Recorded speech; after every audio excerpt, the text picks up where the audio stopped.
So just as England gets set to start their World Cup in Qatar, um, I wanted to say a few words about all the controversy that's been swirling around this tournament because of the fact that it is being hosted by Qatar, a human rights vacuum where gays, homosexuality is still illegal, where women are treated as chattel, where migrant workers are treated as Untermensch. Modern slavery, in fact, exists.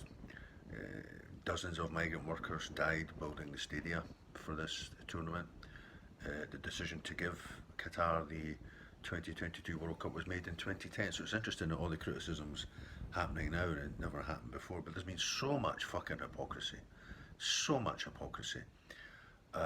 David Beckham's on 150 million as a goodwill ambassador for the Qataris, and this man's supposed to be a gay icon. Gary Neville, who's never done preaching on Twitter on all the issues of the day concerning refugees and asylum seekers, and rightly so, he's over there commentating, trying to maintain he's going to bring up the issues, quote unquote. You've got, it's just bullshit. Gary Lineker's another one. Again, I like his sensibility, but he's over there taking the money. They're not over there trying to raise fuck all except their bank accounts. The now notorious press conference given by FIFA President Gianni Infantino, I think his name is, was fucking off the wall bizarre. He made some good points. He made very salient points about Western hypocrisy, especially about 3,000 years. I think he overstated that. Maybe 400 or 500 years of Western colonialism and imperialism, the crimes committed in its name, and we have no right to give moral lessons. I agree with that completely. But when he started on this riff about saying, today I feel gay, I feel like a migrant worker, what the fuck do you know about being a migrant worker? You're on $3.2 fucking million a year, you cunt.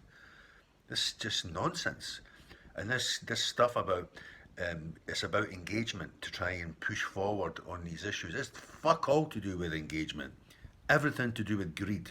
That's the reason that the tournament's been held in this medieval backwater where human rights only exist in the breach.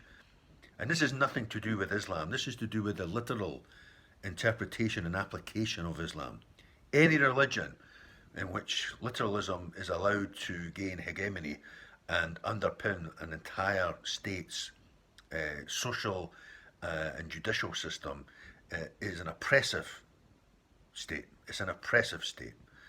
Religion has to know its place in the modern world. Religion should inform personal morality, not public morality.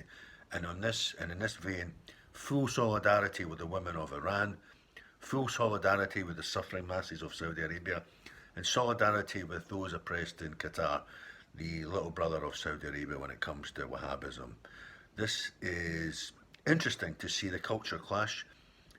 Global capitalism is responsible for the plight of these migrant workers. The uneven and combined development of the global south. Countries like Qatar are only prominent because they have vast resources of gas, and we take that gas and we pay for it, and they put it in their coffers, and they're able to buy influence all over the world, whether it's in London, whether it's in Paris, whether it's in Moscow, everywhere. It's all about greed. So there's going to be a lot of symbolism at this World Cup. There's already had the debate about whether the captain should wear this One Love armband, and the 7 football federations that wanted their captains to wear it in solidarity with gay rights, they all caved as soon as FIFA said, no, you can't do that, because the Qataris won't like it.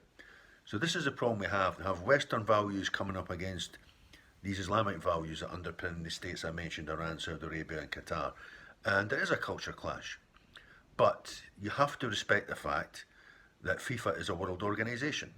And if it is to be a world organisation, it has to represent the world. It can't just represent the West. Otherwise, it just becomes another instrument in the armour of soft power in the name of Western hegemony. Anyway, it's the hypocrisy is off the scale.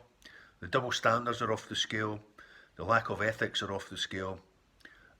This just illustrates and highlights the ugly face of the beautiful game. Peace out.